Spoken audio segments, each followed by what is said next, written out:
জনপ্রিয় অভিনেত্রী তানজিন তিশার মা হওয়ার ইচ্ছা প্রকাশকে কেন্দ্র করে সামাজিক মাধ্যমে চলছে তুমুল আলোচনা সমালোচনা। যুক্তরাষ্ট্রে একটি টক শোতে মা হওয়ার আকাঙ্ক্ষা ব্যক্ত করার পরই এক সাংবাদিক তিশার একটি সন্তান রয়েছে বলে দাবি করেন। এই দাবির মুখে মেজাজ হারিয়েছেন অভিনেত্রী। শুধু তাই নয়, বিষয়টি প্রমাণ করতে পারলে 25 লাখ টাকা পুরস্কার দেওয়ার পাল্টা চ্যালেঞ্জও ছুড়ে দিয়েছেন তিনি। ঘটনার সূত্রপাত হয় যখন তানজিন তিশা যুক্তরাষ্ট্রে একটি অনুষ্ঠানে অংশগ্রহণ করে জানান যে তিনি মা হতে চান। তার এই মন্তব্য দ্রুতই ভাইরাল হয়ে যায়। এরপরই সাংবাদিক জাওয়াদ নির্ঝর ফেসবুকে 3টি ছবি পোস্ট করে দাবি করেন এগুলো তিশা ও তার সন্তানের ছবি। শনিবার 5 জুলাই জাওয়াদ নির্ঝর তার পোস্টে লেখেন, সেলিব্রিটি হওয়ার পর মানুষ কি তার গর্ভের সন্তানকে অস্বীকার করতে পারে?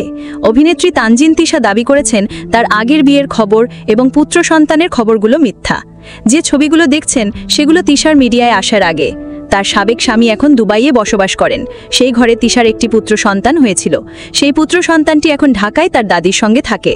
জাওয়াদ তিশাকে চ্যালেঞ্জ করে বলেন, তিশা, আপনি প্রমাণ করেন এই বাচ্চা আপনার ছিল না। এই অভিযোগ তানজিন তিশার নজরে এলে তিনি তীব্র প্রতিক্রিয়া জানান। নিজের সামাজিক যোগাযোগ মাধ্যমে তিনি একটি চ্যালেঞ্জ ছুড়ে দিয়ে লেখেন, অসভ্যদের জন্য সুবর্ণ সুযোগ।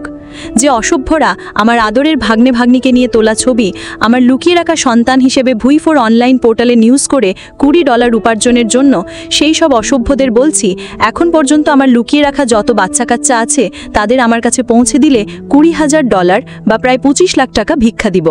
তিনি আরও যোগ করেন, যদি বাচ্চা কাচ্চাগুলোকে আমার কাছে পৌঁছতে না পারিস তো নিজ গালে নিজ উদ্যোগে জুতো মার তালে তালে। এর আগেও তানজিন তিশা একাধিকবার তার ব্যক্তিগত জীবন, বিশেষ করে প্রেম, বিয়ে ও সম্পর্ক নিয়ে খবরের শিরোনাম হয়েছেন। তবে এবারের মতো সরাসরি চ্যালেঞ্জ ছুড়ে দেওয়ার ঘটনা এবারই প্রথম। এই পাল্টাপাল্টি বক্তব্যে সরগরম সামাজিক মাধ্যম। এখন দেখার বিষয় সাংবাদিক জাওয়াদ নির্ঝর এই চ্যালেঞ্জ গ্রহণ করেন কিনা, নাকি এখানেই এই বিতর্কের ইতি ঘটে।